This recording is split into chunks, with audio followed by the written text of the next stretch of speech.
The Newsday continues here on One News Now. I'm Riza Diaz.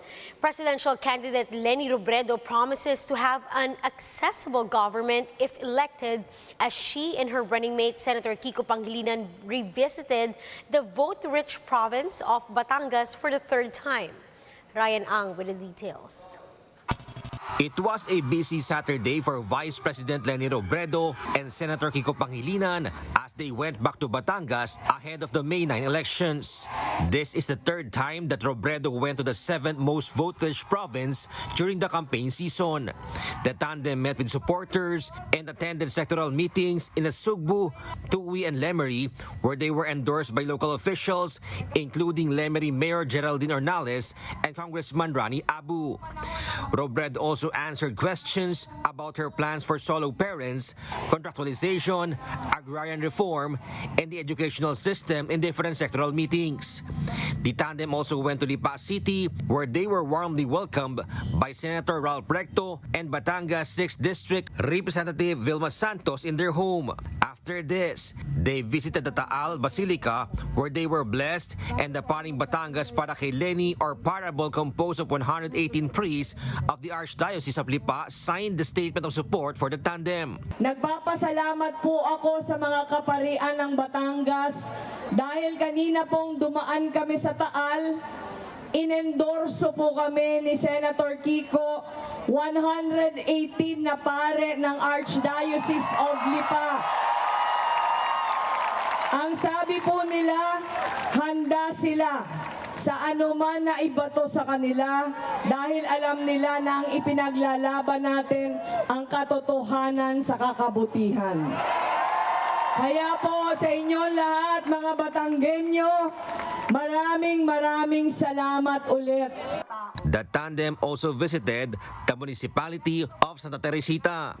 They capped off their day with a grand rally in Bawan, Batangas, where celebrities like Donnie Pangilinan, Belle, Regine Velasquez, Ogie Alcacid, and many more performed. According to organizers, an estimated crowd of 280,000 attended the event. In her speech, VP Leni thanked all the local officials who endorsed them in the province. Robredo also thanked Senator Recto and his wife, Congresswoman Vilma Santos, for welcoming them in Lipa, as well as Vice Governor Mark Leviste. She also expressed her gratitude towards Batangueños for supporting her in the 2016 elections, when she won by a large margin in the province. Napakalaki ng botong nakuha ko dito sa inyo, kaya maraming salamat. Ang tanong ko kanina, kaya ba nating ulitin yon?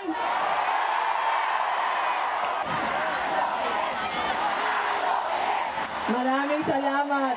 Malakas po yung loob ko dahil matitingnan ko po kayo mata sa mata.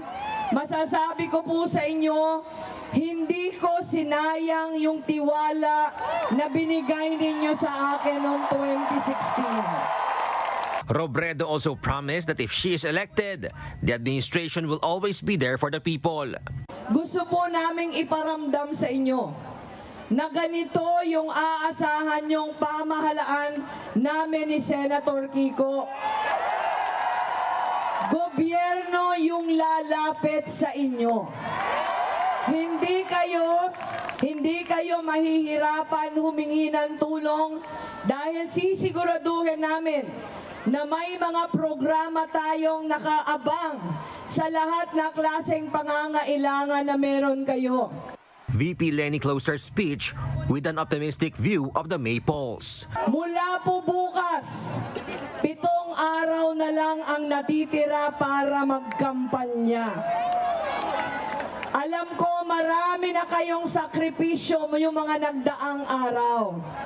Konting tumbling na lang, mananalo na tayo. Kaya ipaglaban na po natin. Kaya po Batangas, ipanalo na natin ito. Maraming salamat. For News 5, Ryan Ang, We Are One News. Meanwhile, the victims of the Clarin bridge tragedy in Bohol blamed the flagman and dump truck that caused overloading that resulted in the bridge collapse. Gemma Vansenia has the report. Carpenter Edgar Paraiso is still reeling from his injuries after surviving the collapse of Clarin Bridge in Bohol on Wednesday. He is among the 31 survivors from the incident.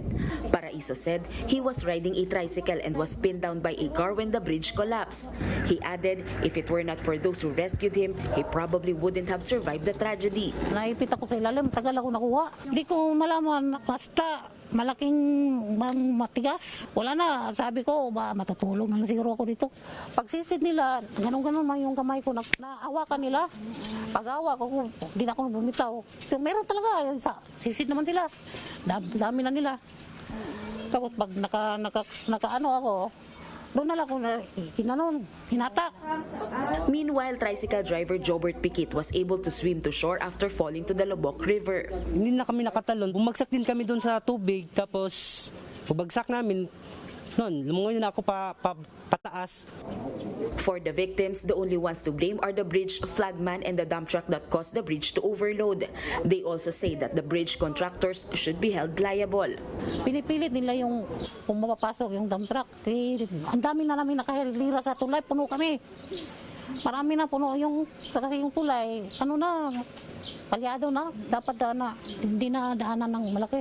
Dapat siguro managot talaga yung contractor ng gumawa ng tulay kasi parang kasalanan talaga naman nila. The victims have since received aid from the local government. For now, the LGU is still waiting on the DPWH report on the incident. Bohol Governor Art Yap also questioned the department's protocol. We're very curious. I wanted to know, was there really a test on structural integrity after Typhoon Odette? And then second, I wanted to also find out what were the protocols that were being followed, allowing motorists to cross this bridge. What protocol was being followed to make sure that the area was safe, or there was coordination with the local government. Authorities are now hard at work to construct the new bridge so that it can be used starting this month. Currently, motorists from Loay have to endure a roundabout way through the town of Corella in order to travel to Tagbilaran. For News 5, Jem Avancenia, we are One News. We'll be back with more stories after the break. Keep it here on One News.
You're still watching One News Now. I'm Riza Diaz. The Adamson Soaring Falcons has beaten the UE Red Warriors in the first game of the last quadruple header for the UAAP Season 84 men's basketball elimination round. Now, after a bumpy first quarter, the Falcons went all out in the second quarter, resulting to an 8-point lead by the half. Now, the Falcons took that momentum, keeping their precarious lead against UE, which ended at 65-53. Adamson now has a chance to vie for the last remaining Final Four spot against the FEU Tamaraws and the NU Bulldogs if both teams lose their respective games. Now, aside from Adamson and UE, more universities will face off for the men's basketball tournament. UST and FEU will clash at 12:30 this noon, while later at 4:30, NU will try to defeat LaSalle to keep its postseason chances alive. Now, top teams Ateneo and the UP will battle it out at 7 p.m. to cap the four-game build today.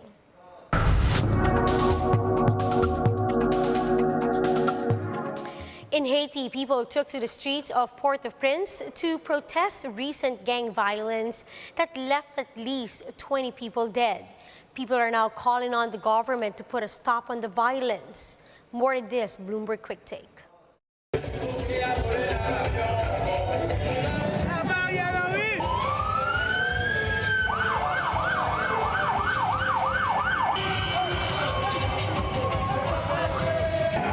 Marché là, il pas bon pour nous. On dit que personne ne parle de sécurité. Et c'est pas bon Dieu dans celle-là qui en pile nous pas d'accord encore.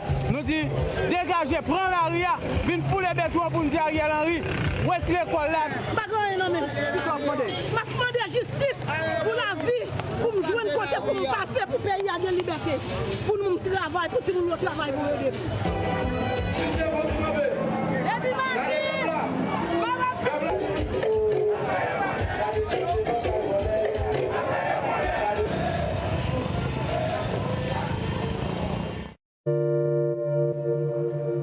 And those are the top stories of the hour. Join us later again at 1:30 in the afternoon as we continue to monitor the day's biggest stories. You can also catch One News on Signal Play app. Register for a free account now at www.signalplay.com and stream One News live anytime, anywhere. I'm Riza Diaz. Mask on, wash hands, and stay safe, Philippines. We are One News.